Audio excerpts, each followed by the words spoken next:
স্বাগত জানাচ্ছি।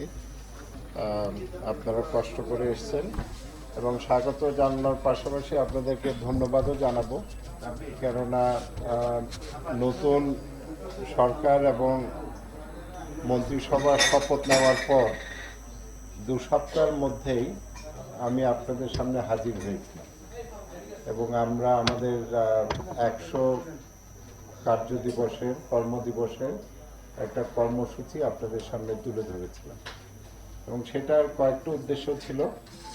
একটা ছিল যে আমাদের যে একটা নতুন টিম এখানে এসছে, সবাইকে এক জায়গায় নিয়ে আসা, অর্থাৎ আমাদের অগ্রাধিকারের জায়গাগুলো কি সেটা আগে আমাদের সবাই বুঝতে হবে। তার পাশাপাশি আগামী 4.5 বছর আমরা যে কাজ করব, সেই কাজেরও আমরা একটা পরিকল্পনা সাজানোর চেষ্টা করেছি এবং সেটার জন্য আমাদের যে সহায়ক পরিবেশের যে বিষয়টা আছে, কিভাবে মন্ত্রণালয়ের কাজ, কিভাবে আমাদের সক্ষমতা, আমাদের কাঠামো সেগুলো আমরা সাজাতে পারি, সেই ক্ষেত্রেও আমরা প্রথম 100 কর্মদিবসে আমরা আপনার গুরুত্ব আরোপ করেছি।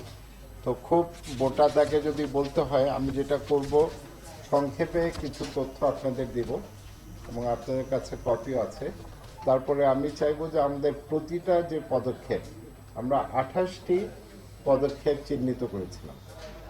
প্রতিটা পদক্ষেপে আমাদের সেখানে আপনাদেরকে আরও কিছু তথ্য আমরা দিব যেন আপনারা এটা বুঝতে পারেন। এবং আমরা যখন আমাদের এই সেলফ ইভ্যালুয়েশনটা করি, আমরা বেশ কঠোর ছিলাম, আমরা নিজেদের উপরে কঠোর ছিলাম। অর্থাৎ যেখানে আমাদের কথা আছে যে আমরা উদ্যোগ গ্রহণ করব, আমরা করলাম, কিন্তু তারপরেও এটা থেকে যে প্রত্যাশিত ফলাফল সেটা যদি আমরা না পেয়ে থাকি, সেটাকে কিন্তু আমাদের সাকসেসের মধ্যে আমরা ধরি নাই। তো আপনারা দেখবেন যে 28টার মধ্যে আমরা 22টা পদক্ষেপ বা কর্মসূচি আমরা মনে করি সেগুলো আমরা শতভাগ বাস্তবায়ন করেছি। 4টি আংশিকভাবে হয়েছে, তবে সেটাকেও আমি আমাদের সফলতার মধ্যে ধরবো না, কেননা আংশিক আমার জন্য এটা গ্রহণযোগ্য না। যদি হয় এটা পরিপূর্ণভাবে হবে। এবং 2টি ক্ষেত্রে আমরা আমাদের যে কাঙ্ক্ষিত যে অর্জন সেটা আমরা করতে পারি নাই। তো সেটারও কিছু ব্যাখ্যা আছে কেন আমরা পারি নাই। তো এটা আপনাদের কাছে আমরা এটা তুলে ধরছি, কেননা এটা একটা জবাবদিহিতার জায়গা থেকে আমরা তুলে ধরছি। আমরা বলেছিলাম এই কাজগুলো আমরা করব এবং সেই কাজ আসলে আমরা কতটুকু করতে পারলাম সেটা আপনাদের মাধ্যমে আমরা বাংলাদেশের সবাইকে জানাতে চাই এবং আপনাদেরকেও ধন্যবাদ জানাই, কেননা বিভিন্ন সময় আপনারা আমাকেও প্রশ্ন করেছেন যে বিশেষ করে একটা আপনাদের সবাই আগ্রহ ছিল যে ইট ভাটার উপরে কয়টার বিরুদ্ধে আপনারা ব্যবস্থা নিলেন, কিন্তু সেটা ছিল আমাদের 28টার মধ্যে একটা কর্মসূচি। আমাদের আরও অনেকগুলি আছে। তো আজকে আপনাদের বিস্তারিত বলবো, সেটা আমাদের সম্মানিত সচিব আছেন, তিনি আপনাদের সামনে তুলে ধরবেন এবং আমার মনে আমরা এই বোর্ডগুলিও আমাদের পাওয়ার পয়েন্ট আছে না প্রেজেন্টেশন, সেটা সম্পর্কে আপনারা বিস্তারিত জানতে পারবেন। এবং একেবারে শেষে আপনাদের যদি কোনো প্রশ্ন থাকে, আমরা যে বিষয়গুলো আপনাদের সামনে নিয়ে আসছি সেই বিষয়ে আপনারা প্রশ্ন করতে পারবেন। তখন আমি আমাদের এই মন্ত্রণালয়ের সম্মানিত সচিবকে বলবো আমাদের যে কয়েকটা আমাদের ছিল। প্রথম ছিল আমাদের প্রাতিষ্ঠানিক সক্ষমতা বৃদ্ধি, আপনারা দেখবেন আপনাদের সামনেই আছে। তারপরে ছিল দূষণ নিয়ন্ত্রণ, বর্জ্য ব্যবস্থাপনা, তারপরে ছিল পরিবেশ, বন, প্রতিবেশ ও জীববৈচিত্র্য সংরক্ষণ, সেখানে আমাদের অগ্রগতি, এবং সর্বশেষ হচ্ছে জলবায়ু পরিবর্তন। এবং এই 5টি বিষয় নিয়ে এবং প্রতিটি বিষয়ের মধ্যে একাধিক আমাদের কর্মসূচি ছিল, প্রোগ্রাম ছিল, সেই সম্পর্কে আমাদের সম্মানিত সচিব আপনাদের বিস্তারিত জানাবেন। দেওয়া এবং আমরা কিন্তু এখানে বলতে পারতাম যে এটা পুরোপুরি আমরা সফল, কেননা আমরা প্রস্তাবনাটা দিয়েছি।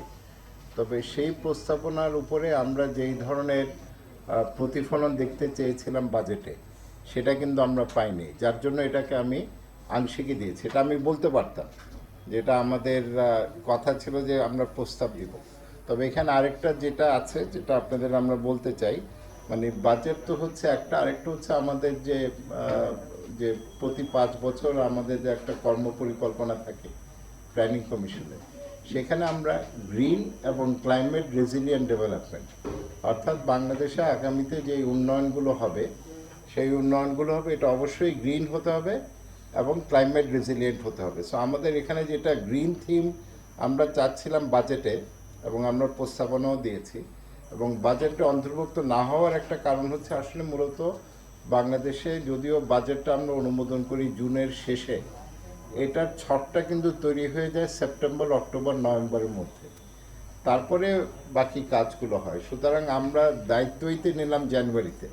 সুতরাং আমরা এই বছর যেগুলো দিয়েছি সেগুলো আগামী অর্থ বছরের প্রতিফলনটা আমরা সেইভাবে পাইনি। তবে আমাদের শিক্ষাটা হচ্ছে যে আমরা আগামী বছর অর্থাৎ 24-25 অর্থ বছরে যে বাজেট, সেই প্রস্তাবনাগুলো আমরা এই বছরের সেপ্টেম্বর, অক্টোবরের মধ্যেই দিয়ে দেব। সুতরাং এটাকে আমরা বলছি আংশিক, তবে এটা কিন্তু যদি আমি ভাষাগতভাবে দেখি, এটা আমি চালিয়ে দিতে পারতাম যে না এখানে আমরা সফল, কারণ আমরা মানে আমাদের যে প্রস্তাবনা দেওয়ার কথা, দাখিল করার কথা, সেটা আমরা দিয়েছিলাম। নেক্সট, আমাদের মাননীয় স্থানীয় সরকার মন্ত্রীর সাথেও আলোচনা হয়েছে। কয়েকদিন আগে যে একনেক সভা হয় সেখানে আমরা করেছি। তো বাংলাদেশে যে পৌরসভাগুলো আছে 300+ পৌরসভা, প্রতিটা পৌরসভায় কিন্তু এখন আমরা বর্জ্য ব্যবস্থাপনার জন্য জমিটা আমরা প্রাথমিকভাবে চিহ্নিত করে রাখছি, এবং যখনই ওখানে মানে পরিকল্পনা নেওয়া হবে ওই পৌরসভা উন্নয়নের জন্য, সেখানের জন্য বর্জ্য ব্যবস্থাপনার একটা প্রভিশন থাকে। এটা খুবই গুরুত্বপূর্ণ, কেননা ঢাকা, চট্টগ্রাম বড় বড় শহরগুলিতে তো আছেই, সংকটটা কী পর্যায়ে আছে আপনারা জানেন। সো এখন থেকে যদি আমরা সেই পৌরসভাগুলিকে চিহ্নিত করতে পারি, কারণ আমার আরবানাইজেশন, নগরায়ন এটা বাড়ছে, আমাদের প্লাস্টিকের কনসামশন বাড়ছে, তো সেটা আমাদের করতে হবে। সেটা একটা মানে আমাদের জন্য একটা বড় বিষয়। আরেকটা হচ্ছে যেটা একবার ব্যবহারযোগ্য প্লাস্টিক, সিঙ্গেল ইউজ প্লাস্টিক, এতদিন এটার কোনো তালিকা ছিল না। সিঙ্গেল ইউজ প্লাস্টিক বলতে আমরা কী বোঝাই, এবং আপনারা যদি চান আমাদের কাছে তালিকাটা আছে, সেটা আমরা নতুনভাবে দিয়েছি, এবং ওটাকে সুনির্দিষ্টভাবে সিঙ্গেল ইউজ হিসাবে আমরা চিহ্নিত করছি। এবং যেটা আমাদের সম্মানিত সচিব বললেন, আমরা সচিবালয়তেও চিঠি দিয়েছি। একটা সুখবর হচ্ছে মাননীয় স্পিকার বলেছেন যে আগামী মাস থেকে মহান জাতীয় সংসদে যে আপনারা প্লাস্টিকের, এখানে তো নাই প্লাস্টিক, আমরা কাচের বোতল ব্যবহার করছি, ওটা কিন্তু সংসদে থাকছে না। তো সেটা আমাদের জন্য একটা বড় ইয়ে যে সংসদে এটাকে আমরা একটু ব্যান করতে পারছি, বা আমাদের এই পানির যে প্লাস্টিকের বটল আছে। আরেকটা যেটা খুবই গুরুত্বপূর্ণ, যেটা আগে বাংলাদেশে হয় নাই, এক্সটেন্ডেড প্রডিউসার রেসপন্সিবিলিটি, ইপিআর। ইপিআরটা হচ্ছে ওই প্রিন্সিপাল যে পলিউটার পেইস প্রিন্সিপাল, অর্থাৎ যে দূষণ করবে তাকে সেই দূষণের ফলে যে আপনার যে বর্জ্য তৈরি হচ্ছে সেটার দায়িত্ব তাকে নিতে হবে। এটা কিন্তু একটা বড় একটা মানে আমাদের পরিকল্পনা, কারণ আমরা অনেক সময় সার্কুলার ইকোনমির কথা বলি, তো সেটা সেই সার্কুলার ইকোনমির প্রথম পদক্ষেপ হচ্ছে এক্সটেন্ডেড প্রডিউসার রেসপন্সিবিলিটি। এবং এটা খুব সহজ কাজ ছিল না, কেননা যে সমস্ত বড় বড় শিল্প প্রতিষ্ঠানগুলো আছে, মাল্টি ন্যাশনাল আছে, তাদের সাথে বসে তাদের সাথে একমত হয়ে আমরা খসড়াটা আমরা দাঁড় করিয়েছি, এবং খুব অল্প সময়ের মধ্যে এই কাজটি হয়। সুতরাং এটা আমাদের জন্য একটা বড় কাজ। তারপরে আমরা পরিবেশ, বন, প্রতিবেশ ও জীববৈচিত্র্য সংরক্ষণ, খুব সংক্ষেপে আপনাদেরকে পরিবেশ, বন এবং জীববৈচিত্র্যের সেকশনে নিয়ে যাই। এখানে কিছু খুবই গুরুত্বপূর্ণ বিষয়। একটা হচ্ছে আমাদের যে সিলেবাস যেটা আছে, এটা সবুজায়ন। কারণ আমরা প্রায় সময় বলি যে আমরা মানে যে বিহেভিয়ার চেঞ্জ চাচ্ছি, সেটা শুধু আইন করে অর্থ বরাদ্দ করে সম্ভব না। সুতরাং এখানে আমাদের শিক্ষা ব্যবস্থার একটা বড় একটা ভূমিকা আছে।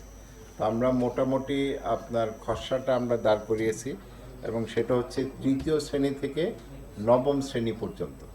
এবং সেখানে কিছু আগে যেই তথ্যগুলো ছিল, কিছু ছিল আগেও ছিল, সেগুলো আমরা সংশোধন করছি। আবার নতুনভাবে কিছু টেক্সট আমরা সেখানে দিচ্ছি, এবং সেটা হচ্ছে পরিবেশ, জীববৈচিত্র্য, বন এবং জলবায়ু পরিবর্তন। তো এটা ক্লাস 3 থেকে ক্লাস 9 পর্যন্ত। আমাদের টার্গেট হচ্ছে যে আমাদের আগামী বছর যে নতুন বই আমরা দিব, যদিও এটা টাইমলাইনটা খুবই চ্যালেঞ্জিং, আমরা চেষ্টা করছি এবং এই ব্যাপারে আমাদের এডুকেশন মিনিস্ট্রির সাথে কথা হয়েছে, মাননীয় শিক্ষামন্ত্রীর সাথে আমি কথা বলেছি। সো এটা আমাদের একটা বড় একটা চেষ্টা থাকবে। আমরা আশা করছি সম্ভব হবে, যদি কোনো কারণে হ্যাঁ 25-এ না না, বাট আমরা এখন ওদের সাথে কন্টেক্সটে আমরা যোগাযোগে আছি কন্টেন্টটা নিয়ে। তো আমি বলছি চ্যালেঞ্জিং, বাট আমাদের টার্গেট হচ্ছে তারপরেও চেষ্টা করা, এটা যত তাড়াতাড়ি আমরা নিয়ে আসতে পারি। তৃতীয় থেকে নবম নবম হ্যাঁ, মানে আমাদের 4টে এরিয়াতে, এবং আমরা হয়তো আপনাদের সাথে পরে শেয়ার করতে পারবো মানে কোন কোন বিষয়। সোলারও অন্তর্ভুক্ত করার কথা ছিল আপনাদের রেকর্ডে, এটা কি আপনারা এর মধ্যে রাখবেন? হ্যাঁ, এখন ডিটেলটা এডুকেশন মিনিস্ট্রির সাথে বসে আমরা আমাদের আগে সব চাহিদাগুলো নিয়ে তাদের সাথে বসছি, কারণ তাদেরও একটা বিষয় আছে, তাদের অনুমতি থাকবে। এটা হচ্ছে আপনার এক। আর নীতিগতভাবে সিদ্ধান্ত হয়েছে যেটা আমরা ইয়ে করবো। আরেকটা আমি যেটা আপনাদের দৃষ্টি আকর্ষণ করব সেটা হচ্ছে 5 নম্বর, যেটা যেটা এই যে কাজটা আমি যখন সভাপতি ছিলাম সংসদীয় কমিটির, এই যে যে সমস্ত বনের যে জমি জবরদখল হয়ে গেছে সেগুলো উদ্ধার করা। সো উদ্ধারের তো একটা প্রক্রিয়া আছে। আমরা যেটা বলেছিলাম যে আমরা আরও আপনার 1,87,000 একরের আমরা উদ্ধারের প্রস্তাব আমরা ডিসির কাছে আমরা দিব। সো এটা কিন্তু হয়ে গেছে, আগে 50,000 দিয়েছিলাম, এখন আমরা আরও 1,87,000 একরের আমরা তালিকাটা এটা আমরা জমা দিয়ে দিয়েছি। এই দুটো আমার মনে হচ্ছে বিশেষভাবে ইম্পর্ট্যান্ট। ও আরেকটা যেটা এখানে আছে, আমরা অনেক যে আপনার আছে ফাইন আছে বা কম্পেনসেশন ক্ষতিপূরণ আছে, এই সব রেটগুলো আমরা রিভাইজ করছি। এই কারণে রিভাইজ করছি যে দেখা যাচ্ছে যে আমাদের ফাইনের মাত্রাটা এত অল্প যে অনেকেই ফাইন দিবে, ফাইন দিয়ে তারা দূষণ করবে, এবং সেটাও তাদের জন্য বাণিজ্যিকভাবে অ্যাট্রাকটিভ, কারণ তারা যেই পরিমাণ মানে তাদের খরচ কমাতে পারে। ধরুন এখন ইটিপি আপনি চালানেন না, ইটিপি না চালিয়ে আপনি হয়তো এখানে 1,00,000 টাকা আপনি সেভ করছেন, পরিবেশের ক্ষতি যেটা হচ্ছে তো বিশাল। আর আমি আপনাকে ফাইন করলাম 5,000 টাকা, তো আপনি তো খুশি হয়ে বলবেন যে আপনি আমাকে ফাইন করেন আর আমি দূষণ করে যাব। সো আমাদের ফাইনের মাত্রাটা এমন হতে হবে যেন তারা ফিল করে যে না, এই ঝুঁকিটা আমি নিব না। মানে আগে যেটা ছিল মানে আপনার জমি দখলের যেটা ছিল, আগে কত ছিল 1 একর? 3 লক্ষ হয়েছে স্যার। হ্যাঁ, 1 লক্ষ জায়গায় ওটাকে আমরা 3 গুণ করে 3 লক্ষ করছি। সুতরাং আমরা পুরো ইয়েতে করছি। আরেকটি ইটিপি সম্পর্কে বলবো, এটা এখানে ছিল যে আমরা এই প্রথমবারের মতো ইটিপিগুলিকে আমরা মনিটরিং করার চেষ্টা করছি। একটা প্রাথমিক একটা প্রকল্প নেওয়া হয়েছে, 6টা শিল্প প্রতিষ্ঠান। সুতরাং তাদের ইটিপি চলছে কি চলছে না, এটা আমরা আধুনিক প্রযুক্তির মাধ্যমে একটা ড্যাশবোর্ডে আমরা দেখতে পাবো। আমি জানি না আজকে আপনি লাইভ দেখাতে পারবেন কি না। সো এটাই কিন্তু হচ্ছে আমাদের ফিউচার, কারণ ইটিপি তো আছেই।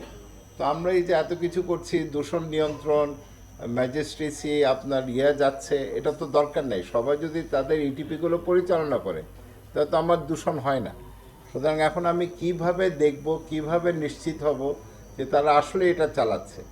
এবং আমাদের ইটিপি আছে বাংলাদেশে প্রায় 2,700 বা 800। তো এটা তো আমার লোক দিয়ে মনিটর করা সম্ভব না। সুতরাং এটাকে আমরা ডিজিটালি এখন মনিটর করছি। 6টা দিয়ে আমরা শুরু করেছি, এটা জার্মান একটা প্রতিষ্ঠান জিআইজেড, তাদের আর্থিক সহায়তা হচ্ছে, এবং এটা যদি সফল হয় তাহলে এটাকে কিন্তু আমরা বাকি যে ইটিপিগুলো আছে সব জায়গায় সেটা ছড়িয়ে দিব। আর কিছু আছে আমার মনে তো, আর ক্লাইমেট চেঞ্জের বিষয়গুলো তো দেখলেন। ম্যাপিং এর একটা উদ্যোগ গ্রহণ করেছে। আচ্ছা, আরেকটা ইম্পর্টেন্ট আবার 2 নম্বরে যদি দেখেন, এই কথাটা কিন্তু আমি আপনাদের কমিটমেন্ট ছিল বিশেষভাবে, পাহাড় পাহাড় টিলা এগুলো কিন্তু মানে কেটে ফেলা হচ্ছে, এগুলোর কোনো চিহ্ন থাকছে না। তো আমরা একটা যেটা করছি, সারা বাংলাদেশের আমরা একটা ডিজিটাল ম্যাপিং করছি, অর্থাৎ দেশের যে প্রাকৃতিক সম্পদগুলো আছে, পাহাড়, টিলা, জলাধার, বন, এগুলোর একটা ডিজিটাল ম্যাপিং করে আমরা একটা বেসলাইন তৈরি করছি। আরেকটা যেটা আমরা করার চেষ্টা করছি, আমরা 10 বছর বা 15 বছর আগে ওই জায়গার অবস্থাটা কী ছিল, আমাদের চিন্তা হচ্ছে যদি ওখানে এক জায়গায় কথায় পাহাড় যদি থেকে থাকে, এখন আমাদের এই নতুন পাহাড় নাই, তাহলে ওইখানে যদি এখন কোনো স্থাপনা থাকে, কোনো ফ্যাক্টরি থাকে, কোনো অ্যাপার্টমেন্ট থাকে, সেটা কিন্তু সম্পূর্ণ অবৈধ। অনেকেই মনে করে যে পাহাড় কেটে রেকর্ড সংশোধন করে তারা পার পাবে, কিন্তু এখন আমরা সেটা নিশ্চিত করতে পারবো। আগে আমরা বেস লাইনটা করছি এবং এই বেস লাইনটা প্রতি বছর আমরা আবার রিভিউ করব। যে গত বছর এখানে পাহাড় ছিল, টিলা ছিল, এখন নাই কেন, এখন ওখানে কি আছে। সো এই কাজটা আমরা করেছি এবং করছি। এটা সিজিআইএসকে না, সিজিআইএস যেটা আছে তাদেরকে আমরা কন্ট্রাক্ট দিয়েছি। ব্যাস এগুলি হচ্ছে মূল। বিস্তারিত আপনাদের কাছে আছে, যদি কারো কোনো প্রশ্ন থাকে অবশ্যই। লিখেছি সবাইকে, সবাই কোনটা? হ্যাঁ, আমাদের নীতিগত তো আমরা ভালো সাড়া পাচ্ছি। সচিবালয় ইভেন মানে আমাদের যে মন্ত্রিপরিষদ সচিব, উনিও এই বিষয়ে আপনার ইন্টারেস্টেড। যখন মাননীয় প্রধানমন্ত্রী আমাদের পরিবেশ দিবস এসেছিলেন, তিনিও কিন্তু এটা কথা বলেছে, সিঙ্গেল ইউজ। এটা বাংলাদেশ আওয়ামী লীগের নির্বাচনী ইশতেহারেও আছে। সুতরাং এটা কে আগ্রহী আর কে আগ্রহী না সেটার বিষয় না। এর মধ্যে আপনারা কোনো ডেডলাইন দিবেন কিনা যে সচিবালয়ে এতদিনের মধ্যে আমরা এটা না, ডেডলাইন না, আমরা তো মানে আগাচ্ছি। সচিবালয় তো সরকারেরই অংশ, মানে আমরাও সচিবালয়ের অংশ। না, আমরা সংসদ দিয়ে তো শুরু করলাম, সংসদ থেকে তো আমরা ক্লিয়ার একটা পেলাম। এখন আমরা এটা নিয়ে আরও আগাবো। সংসদেরটা তো একটা বিশাল বিষয়, কিন্তু এটা হচ্ছে বাংলাদেশের যারা প্রতিনিধি, নির্বাচিত প্রতিনিধি, সারা দেশের মানুষের প্রতিনিধি এখানে আছে। তো সেটা দিয়ে আমরা শুরু করি। আপনারা কিভাবে এটা করবেন, কিভাবে করবো মানে কিভাবে জানাবেন তাদেরকে যে এটা করতে হবে? এক নম্বর হচ্ছে এটা আমাদের পলিটিক্যাল কমিটমেন্ট, বাংলাদেশ আওয়ামী লীগের ম্যানিফেস্টোতে আছে। 2 নম্বর হচ্ছে আমি যদি আমার 18 কয়ের দিকে তাকাই, সংবিধানের জন্য এই পলিথিনে এগুলো তো সবাই জানে কিন্তু করছে না এখনই। এখন তো আমরা উদ্যোগ নিয়েছি। যেমন ম্যানিফেস্টোতে আছে, তার মানে তার করা উচিত ছিল, বাট বহুদিন হয়ে গেছে করছে না, ম্যানিফেস্টোতে আমরা যেটা আমাদের যে পরিকল্পনা প্লাস্টিকের, এটা আপনি জানার কথা, সেটা হচ্ছে 2026 সালের মধ্যে সিঙ্গেল ইউজ প্লাস্টিকের চাহিদা বা ডিমান্ড আমরা 90% রিডিউস করব। এটা কিন্তু আমাদের ইয়াতেই আছে, এটা আমাদের কমিটমেন্টে আছে, আমরা সেই লক্ষ্যে আগাচ্ছি। সো আমরা কোন মিনিস্ট্রি কী করলো সেটা না দেখে সার্বিকভাবে আমাদের জাতীয় টার্গেট কী, আমরা সেটাতে থাকি।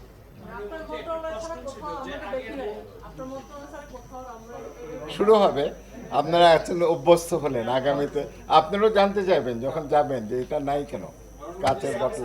আচ্ছা আচ্ছা, আগের মন্ত্রী সচিবালয় এবং সচিবালয় এরিয়াটা হর্ন মুক্ত করার ঘোষণা দিয়েছে, একটা নীতিমালাও হয়েছে, সাইনবোর্ড লাগানো হয়েছে, ওদের এক্সিকিউশন হয়নি। তবে সচিবালয়ের ভেতরে যে গাড়িগুলো আসে অপ্রয়োজনীয় শব্দ দূষণের ক্ষেত্রে আমরা যে কাজটা করেছি সেটা হচ্ছে এটা মানটা কি হবে, মানে কোন জায়গায় কি পরিমাণ ডেসিবল আমরা অ্যালাউ করবো, সেটা কিন্তু হচ্ছে আমার প্রথম কাজ এবং সেটা কিন্তু আমরা করছি।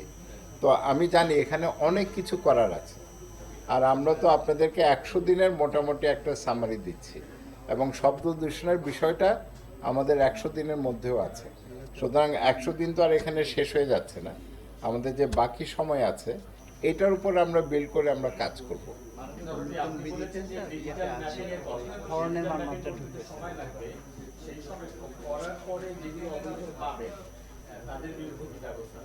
কোনটা? হ্যাঁ, সেটা আমরা মানে আমাদের দেশের আইন অনুযায়ী, কেননা এটা কিন্তু আমি মনে করি এটা যথেষ্ট এভিডেন্স। এটা মানে আমি আমাদের মাননীয় আইনমন্ত্রীর সাথেও যেটা এমনি কথা বলেছি, উনিও মনে করেন যদি এই ধরনের কোনো এভিডেন্স আমরা নিয়ে আসতে পারি। আর সিজিআইএস হচ্ছে একটা সরকারি সংস্থা, তো জানেন এটা আগে ওয়াটার বোর্ডের অংশ ছিল, এখন তারা আলাদাভাবে করছে। আর প্রযুক্তি তো আর মিথ্যা কথা বলবে না, আমি যদি ম্যাপিংটা করে ফেলি, আর এটা কিন্তু আমার দরকার। আরেকটা যেটা আছে আপনারা জানেন যে আমাদের সরকারের ইয়ে থেকে ওটা কি ব্যুরো অফ স্ট্যাটিস্টিক্স না, বাংলাদেশ, হ্যাঁ, পরিসংখ্যান ব্যুরো, তারা কিন্তু একটা ন্যাচারাল ক্যাপিটাল অ্যাকাউন্টিং করছে। একটা হচ্ছে আমরা এটাকে ম্যাপিং করছি, আরেকটা হচ্ছে এই যে প্রাকৃতিক সম্পদের ম্যাপিং করলাম সেটার ভ্যালুটা কি, সেটার ভ্যালুয়েশনটা কি। সুতরাং এই দুটো কিন্তু একসাথে আসবে। ব্যবস্থার জায়গায় তো নো কম্প্রোমাইজ। আমি যদি আপনার ওটা থাকে, আমরা দেখেন এখনও যে কাজগুলি করছি, আমরা তো কে কী করছে সেটা থেকে আমরা ইয়ে করছি না। এবং আমরা এটা সরকারি সংস্থা হোক বা কোনো প্রাইভেট ব্যক্তি হোক, আমরা কিন্তু ওখানে কোনো ছাড় দিচ্ছি না। মানে একটা বলি, এটা মানে আপনাদের নিউজ করার জন্য না বা বোঝানোর জন্য, যেমন বেজা একটা সরকারি সংস্থা। আমরা তাদেরকে আপনার সোনাদিয়াতে ইকো ট্যুরিজমের জন্য কিছু জমি দিয়েছিলাম। পরবর্তীতে আমরা জানলাম যে সেখানে চিংড়ি মাছের মানে ঘের করা হচ্ছে। আমরা কিন্তু তাদেরকে শোকজ ইস্যু করেছি যে কেন তোমাদের পরিবেশ ছাড়পত্র আমরা বাতিল করব না। তা আমরা তো ওই জায়গায় তো আমরা ছাড় দিচ্ছি না। So we are following the law. একটি বিষয় হলো যে আপনি ইটভাটার কথা বললেন, কিন্তু সরকারি প্রকিউরমেন্টে যে আপনি যে এই ধরনের ব্লক ব্যবহার করতে হবে, ইভেন আমরা যদি সচিবালয়ের বিল্ডিং এর কথা ধরি, এখানে ব্লক। প্রথম প্রশ্নের জবাবটা দেই। আপনি দেখবেন যে স্থানীয় সরকার ওই দপ্তর তারা এখন যে টেন্ডারগুলো দিচ্ছে সেখানে তারা স্পেসিফাই করে দিচ্ছে যে এখানে ব্লক থাকতে হবে। আমরা কিন্তু এটা অলরেডি শুরু হয়ে গেছে। এই অর্থ বছর থেকে বিভিন্ন যে আপনার দরপত্র আহ্বান করা হয় সেখানে শিডিউলে স্পেসিফিকলি আমরা ব্লকের কথা বলে দিচ্ছি। সুতরাং এখনও হয়তো ওটা দৃশ্যমান হয় নাই, তবে কাজ শুরু হয়ে গেছে। আর কি বিষয় হলো যে সরকার ইভি ব্যবহার করতে চায়, ইলেকট্রিক ভেহিকল, তাতে পরিবেশগত কিছু থাকে, কিন্তু 2030-এর মধ্যে সরকারের ঘোষণা আছে 1/3 ভেহিকলকে ইভিতে হবে, কিন্তু আমাদের ইভির জন্য যে ব্যাটারি, লিথিয়াম ব্যাটারি, সেটা ম্যানেজমেন্ট করার জন্য কিন্তু এখন পর্যন্ত আপনারা কোনো ধরনের নীতিমালা এখনো জানেন না। সেই বিষয়টা আসলে আপনারা কিভাবে কি করবেন? না, আমি এটা হচ্ছে একটা খুব ভালো একটা এক্সাম্পল যে আমি একটা সমস্যার সমাধান করতে গিয়ে আমি আরেকটা সমস্যা তৈরি করছি।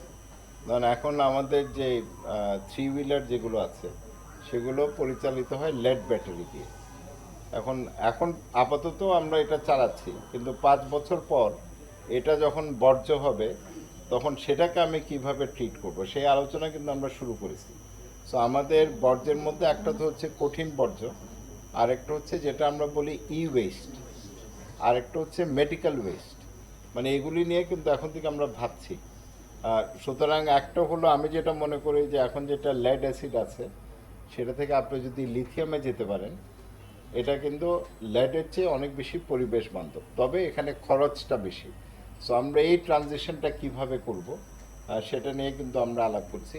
হাইটেক পার্ক যা আমাদের আছে সেখানে কিন্তু ওয়েস্টের জন্য আমরা প্রভিশন রাখছি এবং এগুলো নীতিমানও আছে। তো কাজ হচ্ছে, we are aware of the problem. Best প্রজেক্টের হ্যাঁ, বেস্ট প্রজেক্টের আওতায় আছে। তো দুটাই আপনার দুটো প্রশ্ন ছিল, আনসার। ওকে, আমরা যতগুলো যে দেখতেছি যে ইট ভাটা, পাহাড় কাটা বন্ধ করা কিংবা এই ধরনের যে ইয়েগুলো, সেগুলো যে এই যে বছরের পর বছর অবৈধ ইট ভাটাগুলো থেকে যাচ্ছে কিংবা পাহাড় কাটা হচ্ছে, এইটার সাথে আসলে আপনার মন্ত্রণালয় বা আপনার বিভাগের কোনো না কোনো কর্মকর্তার যোগসাজশ ছাড়া এই যে বছরের পর বছর একটা ইট ভাটা থাকতে পারে না, থাকে না। এটা আমি একটা কথা আপনাকে বলেছি, স্থানীয় প্রশাসনের সহযোগিতা ছাড়া আমরা কিন্তু এটা করতে পারবো না। এখন ডিওইর ম্যাজিস্ট্রেট আছে 3 জন, না সারা বাংলাদেশের জন্য আমার 3 জন ম্যাজিস্ট্রেট। সো আমার মানে প্রধান কাজ হচ্ছে মানমাত্রাটা নির্ধারণ করা, এবং যেই সংস্থাগুলো এই মানমাত্রাটা অনুসরণ করবে তাদের দায়িত্ব হচ্ছে এটা করা। এখন আপনি যদি বায়ু দূষণের কথা বলেন, তো যখন একটা স্থাপনা নির্মাণ হয় তখন কথা আছে যে এটা তারা ঢেকে দিবে, বা বড় একটা যখন প্রজেক্ট হয়, এখন ওটা তো আর আমার পরিবেশের দায়িত্ব না। আমি আমার দায়িত্বটা করছি না, অ্যাভয়েড করছি না, তবে এটার অ্যাকচুয়ালি সবাইকে নিয়ে কাজটা করতে হবে। আমরা যে চিমনি আংশিকভাবে ভেঙে দিলাম, তারপরে তো আমি তো আমার লোককে ওখানে পোস্টিং দিয়ে রাখি নাই, তুমি দেখো আবার নতুন করে চিমনিটা মেরামত করে উঠছে কিনা, সেটা স্থানীয় প্রশাসনের দায়িত্ব। তো আমরা একটা যেটা করছি, যেটা আমি শেয়ার করতে পারি, সেটা হলো এখন যেমন আমাদের জেলা পর্যায়ে আমাদের কমিটি আছে, আমরা এখন আমাদের বিভাগীয় কমিশনারদের আমরা ইনভলভ করার চেষ্টা করছি। এই লেভেলে আমাদের বর্তমানে কোনো কমিটি নাই বা কোনো সমন্বয় নাই। আমরা যদি ওই স্তরে আমাদের একটা সমন্বয় করতে পারি, তাহলে তখন বিভাগীয় কমিশনারদের দিয়ে ওনাদের অধীনে যে জেলাগুলো আছে সেটা হয়তো মনিটরিংয়ের একটা ব্যবস্থা আমরা করতে পারবো। আচ্ছা, পেছনের দিকে যাই, আপনারা কেউ আছেন?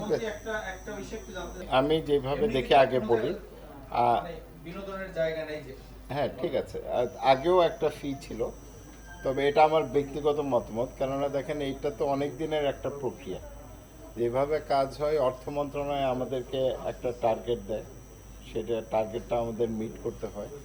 তবে আমি মনে করি যে এটা আমাদের আবার একটু নতুনভাবে বিবেচনা করা উচিত, কারণ এক লাফে আপনি 20 থেকে 100 চলে যাওয়াটা, এটা আমার কাছেও মনে হয় মানে কিছুটা অযৌক্তিক।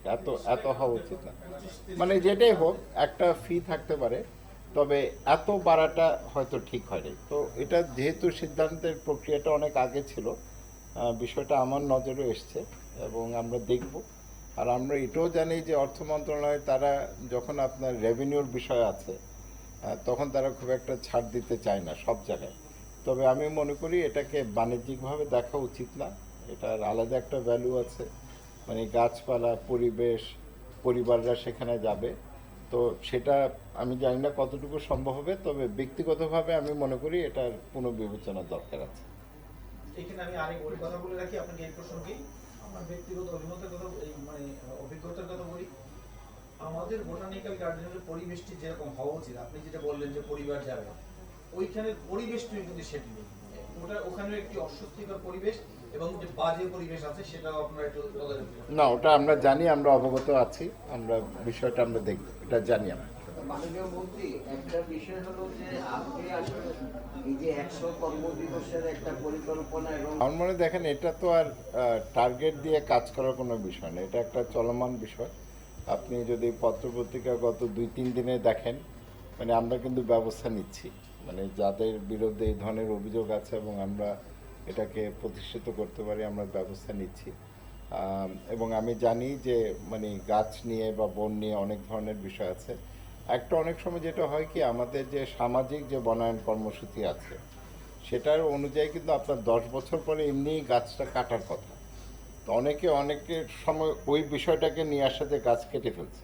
তা একটা হচ্ছে সামাজিক বনায়নের অধীনে যদি কোনো গাছ কাটা হয়, কারণ সেটার আবার একটা প্রফিট দেওয়া হয় আমার সোশ্যাল, যেটা আমার ফরেস্ট্রি আছে সেখানে, সেটা ঠিক আছে। আমরা যেটা দেখছি সেটা হচ্ছে অবৈধভাবে কি করা হচ্ছে।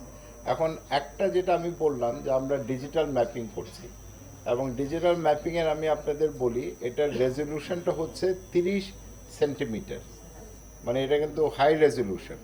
30 সেন্টিমিটার হচ্ছে যে এখানে যে টেলিভিশনের নামগুলি আছে, এখন উপরের একটা স্যাটেলাইট কিন্তু এই নামও পড়তে পারবে। 30 সেন্টিমিটার পর্যন্ত এটার রেজলিউশন। তো সেখানে যদি একটা গাছ কাটা যায়, কথার কথা, যেটা গত বছর ছিল আর এই বছর নাই, সেখানে তো আমরা তখন মানে কাউকে দায় করার একটা ক্ষেত্র তৈরি হচ্ছে।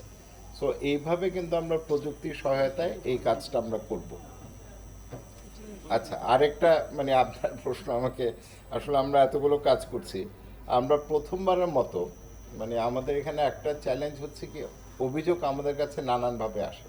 যেমন আজকে আপনি এখানে উঠালেন, আমার কাছে অনেক সময় চিঠি আসে, মিনিস্ট্রি সচিবের কাছে আসে, আবার কেউ টেলিফোনের মাধ্যমে আমাদেরকে জানাতে চায়। তো আমরা 333 যে ইয়েটা চালু করেছি সেবা, 333 ডায়াল করে তারপর 4 হচ্ছে আপনার পরিবেশ।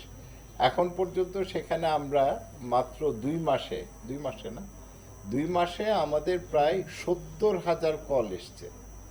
70,000 কল, সব অভিযোগ না, অনেকে তথ্য চাচ্ছে। তার মানে এই যে মানুষ যে সচেতন হচ্ছে এবং অভিযোগটা কেন্দ্রীয় একটা জায়গায় আসছে, এবং আমরা কিন্তু পরবর্তীতে অভিযোগগুলো আমরা ট্র্যাক করছি। যখনই আপনি অভিযোগ করবেন, আপনার কাছে একটা SMS যাবে, আপনার অভিযোগটা আমরা পেলাম, একটা ট্র্যাকিং নাম্বার থাকবে, আর অভিযোগটা যখন নিষ্পত্তি হয়ে যাবে আপনি আরেকটা মেসেজ পাবেন। এবং আপনি যদি মনে করেন যে না, নিষ্পত্তি হয় নাই, তাহলে আপনি কিন্তু আবার আমাদের কাছে আসতে পারবেন।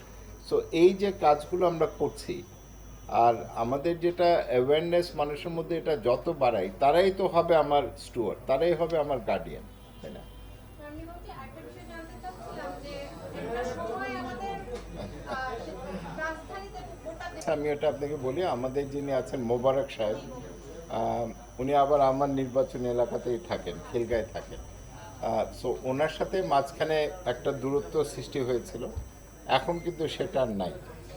সুতরাং এখন তার সাথে আমাদের পাট মন্ত্রণালয় কাজ করছে এবং ওনার যে যে তথ্যগুলো আমাদের দেওয়ার কথা, কারণ এখানে তো কিছু বিষয় আছে, সেই তথ্যটা আমাদের জানতে হবে, সেটা উনি দিচ্ছেন। সুতরাং সোনালী ব্যাগে আমরা কিন্তু আসলে ফিরে যেতে পারবো এবং আমি মনে করি এটার ব্যাপক সম্ভাবনা আছে। কয়েকদিন আগে আমি ভুটানে গিয়েছিলাম, তো ভুটানের যে পোশাক, ওটাকে ওরা গো বলে।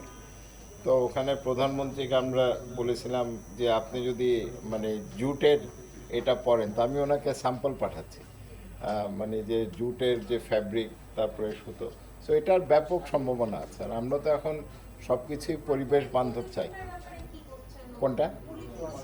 পলিথিনের দেখেন আইনের একটা বিষয় আছে, কারণ আমরা যখন এটাকে ব্যান করি, ওই একই আইটেম আবার কিছু ইন্ডাস্ট্রিয়াল প্রোডাক্টের জন্য দরকার।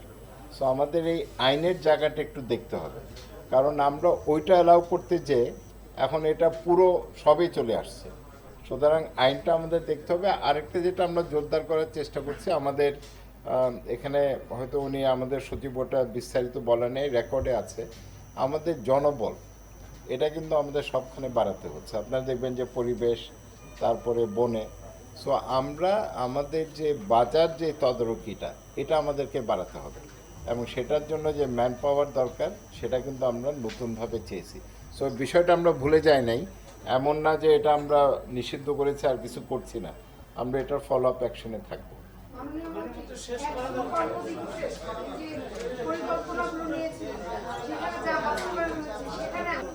এই ধরনের একটা আমরা কর্ম পরিকল্পনা গ্রহণ করি, সুতরাং এটা আমরা করলাম। আমি বলবো যে হ্যাঁ, আপনি যদি এখন নম্বরের হিসাব করেন, আমি যদি আংশিক যেগুলো আমরা সফল, সেটাকে যদি সফলতার মধ্যে না আনি, তারপরেও ধরেন হয়তো 78-79%। আমি অবশ্যই চাইতাম যে এটা 100%। তবে এই বাস্তবতায় আমরা যে এত বড় একটা কাজ হাতে নিলাম এবং অনেক অংশে দেখেন কিন্তু একটা গুণগত পরিবর্তন আছে। একটা হচ্ছে যে আগের ধারাবাহিকতায় যে কাজগুলো 80% হয়ে আছে, সেটা আমি পূরণ করলাম, সেটা কিন্তু না। এই সময় আমরা সম্পূর্ণ নতুনভাবে আমরা উদ্যোগগুলো নিলাম এবং সেটা একটা পর্যায়ে আমরা নিয়ে এসেছি। তো আমরা এই কাজটা যে হাতে নিলাম, হাতে নেওয়ার যে আমাদের আত্মবিশ্বাসটা ছিল, সেটাকে আমি অবশ্যই স্বাগত জানাই। এবং আমাদের এই মিনিস্ট্রিতে সবাই মিলে যে আমরা টিম হিসাবে কাজ করতে পারি, কারণ এখানে অনেক আছে, এখানে ফরেস্ট আছে, পরিবেশ অধিদপ্তর আছে, রাবার বোর্ড আছে, বিএফআইডিসি আছে, ফরেস্ট রিসার্চ ইনস্টিটিউট আছে, এটা কিন্তু বড় একটা পরিবার। তো আমরা টিম হিসাবে কাজ করতে চেয়েছিলাম, টিম হিসাবে কাজ করেছি, সেটাই হচ্ছে আমাদের একটা অনেক বড় একটা প্রাপ্তি। থ্যাংক ইউ, সবাইকে ধন্যবাদ। জয় বাংলা, জয় বঙ্গ।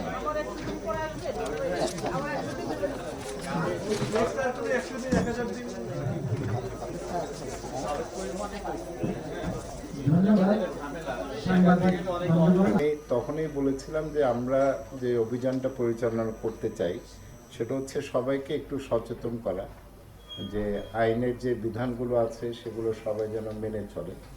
আর আমরা তো আমাদের উদ্দেশ্য এই না যে সব জায়গায় যে আমরা তালা ঝুলিয়ে দেব বা চিমনি ভেঙে দেবো, এটা কিন্তু আমরা করতে যাচ্ছি না।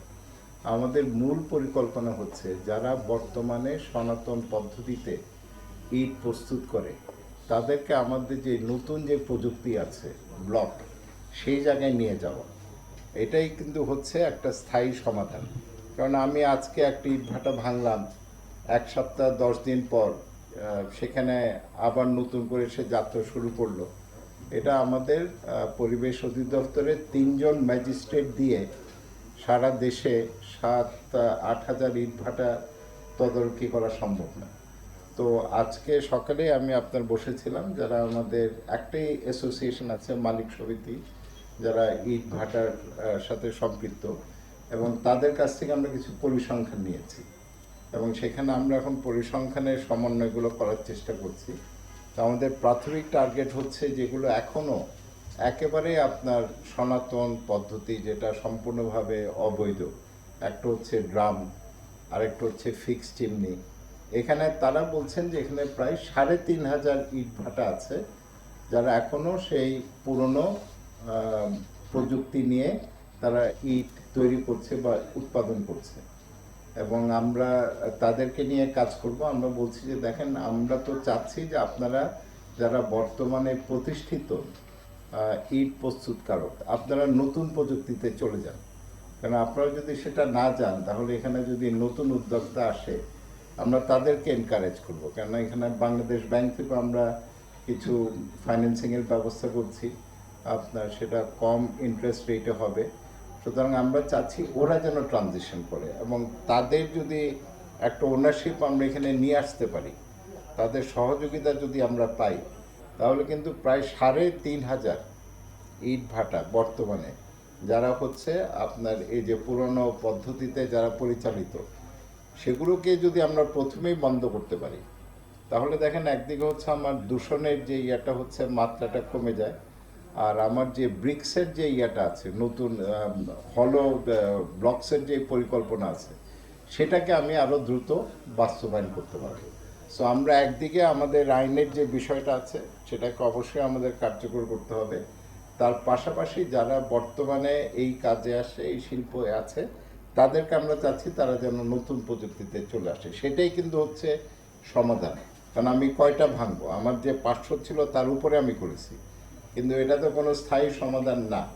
সুতরাং যারা এটার সাথে বর্তমানে সম্পৃক্ত আছে, তারাও যদি আমাদের এই পরিকল্পনার মধ্যে আসে, তাহলে আমাদের যে রোড ম্যাপটা আছে, সেই রোড ম্যাপটা আমরা সফলভাবে বাস্তবায়ন করতে পারব। নতুন প্রযুক্তি যেটা আমি যদি বলি ব্লক, আমাদের তথ্য অনুযায়ী এটা 270-এর মতো এখন বর্তমানে আছে। তবে তারা কিন্তু আমাকে বলছে তারা মানে 6-7 মাসের মধ্যেই এটা তারা দ্বিগুণ করতে পারবে, তাদের যে সক্ষমতা আছে। এবং আমার কিন্তু এখানে এই কথাটা আমি আপনাদের আগেও বলেছিলাম যে 500টা আমরা কেন 500 টার্গেটটা আমরা কিভাবে স্থির করলাম। কারণ 500টা যদি আমি সনাতন পদ্ধতির ইট ভাটা বন্ধ করি এবং এক একজন হচ্ছে আপনার হয়তো 50-60 লক্ষ ইট উৎপাদন করে পিস, তাহলে আমার দেখতে হবে যে এই পরিমাণটা আমার ব্লকের মাধ্যমে আমি কম্পেনসেট করতে পারছি কিনা। কারণ আমি আবার বাজারে একটা সংকট তৈরি করতে চাই না, তখন বলবে যে নাই, দাম বেড়ে গেছে। সুতরাং আমার এই ব্যালেন্সিংটা করতে হবে। নতুন প্রযুক্তি আসবে আর পুরনো যে প্রযুক্তি আছে সেটা সরে দাঁড়াবে, এইভাবে আমরা সমন্বয়টা করছি।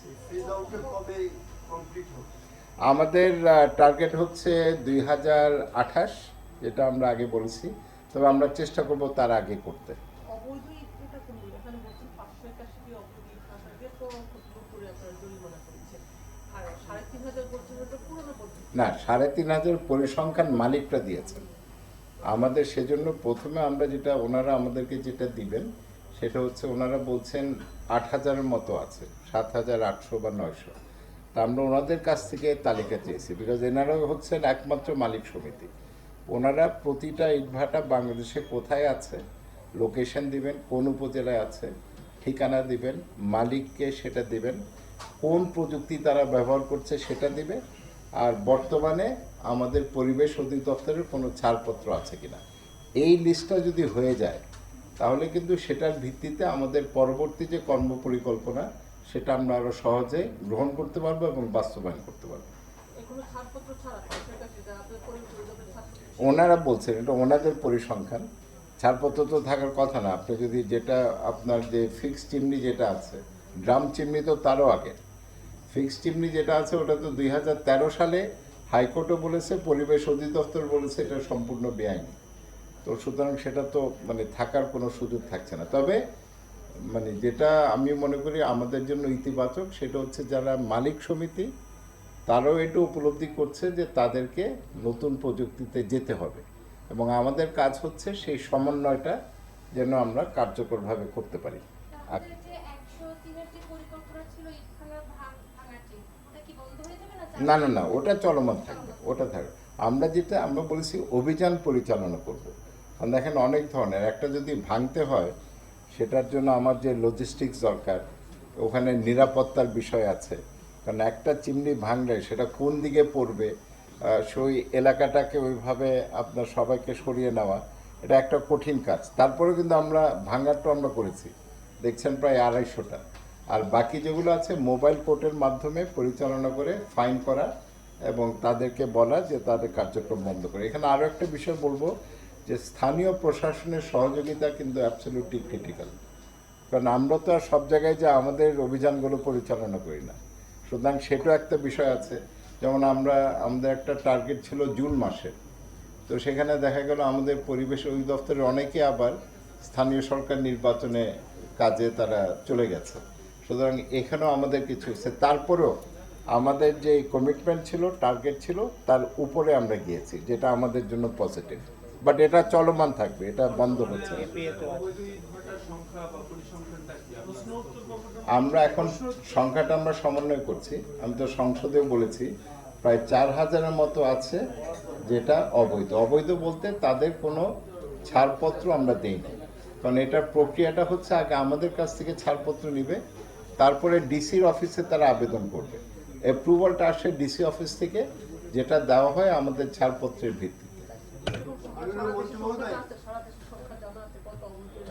আমাদের হিসাবে 4,600 আপনার অবৈধ আমাদের হিসাবে। এখন মালিক সমিতির সাথে বসে যেটা লাভ হচ্ছে যে ওনাদের কাছ থেকে আমরা আসলে প্রকৃত তথ্যটা পাবো, বিকজ যারা আছে ওরা সবাই তো এটার সদস্য। আর এখানে আবার কিন্তু এমন না যে 2টা বা 3টা সমিতি আছে, একটাই আছে। সুতরাং আমরা এই তথ্যের উপর এখন যাব। এই যে আমরা 500টা বা 511টা বা 600টার বিরুদ্ধে যে ব্যবস্থা নিলাম, আমরা কিন্তু ওই প্রেক্ষাপটটা তৈরি করেছি। এখন এই চাপটা যদি না থাকতো তাহলে তো কেউ এগিয়ে আসতো না। এখন তো অনেকে এটা নিয়ে কথা বলছে। তো আমার মনে হয় এটা আমাদের যথার্থ ছিল পরিকল্পনা, এবং এটাকে আমরা কার্যকরভাবে বাস্তবায়ন করেছি। পরবর্তী আপনি এই প্রক্রিয়াটা তো দীর্ঘদিন ধরে বাংলাদেশে চলছে, যে জরিমানা, শাস্তি, ভেঙে ফেলা, এগুলো থেকেই যায়। এই প্রক্রিয়াকে কি আপনি ঠিক মনে করেন যে এইভাবে যাওয়া, নাকি তাদেরকে চেঞ্জ করার কে মোটিভেশন? দুটাই চলবে, মোটিভেশন দুইটাই চলবে, দুইটাই চলবে, দুইটাই চলবে। না সেটা চলবে, আমি তো যেটা বললাম এটা মোটিভেটেড হয়ে উদ্যোগ নিয়ে সে নিজেই চেঞ্জ করছে, এমন কোনো উদাহরণ আছে? যারা ব্লকে গেছে, কিছু কিছু তো যারা বর্তমান মানে সনাতন পদ্ধতি করছে তারাই গেছে। তবে আমার মনে হয় আমাদের যে প্রণোদনার যে বিষয়টা আছে, কারণ আমরা বিশ্ব ব্যাংক এবং বাংলাদেশ ব্যাংক এবং অন্যান্য ব্যাংকের সাথে সমন্বয় করে সেখানে হয়তো আপনার ইন্টারেস্ট রেট 7% হবে। এখন আপনি যদি একটা বাণিজ্যিক ব্যাংকে যান, সেখানে হয়তো 10-11% হচ্ছে সুদের হার। আমি যদি সেখানে 7%-এ দিতে পারি, ফান্ডিংয়ের ব্যবস্থাটা করতে পারি। আর প্রযুক্তিও কিন্তু অনেক এগিয়ে গেছে, প্রতি বছরেই নতুন কোনো না কোনো কিছু আসছে। সো এটা আমাদের দুটাই চলবে, আমাদের অভিযানও চলবে, এবং নতুন যারা আসবে তাদেরকে আমরা স্বাগত জানাবো। আমরা একটু আগাই, তারপরে শেষ। ধন্যবাদ স্যার। তারপরে আমরা বর্জ্য ব্যবস্থাপনার উপরে আমরা 6টি কার্যক্রম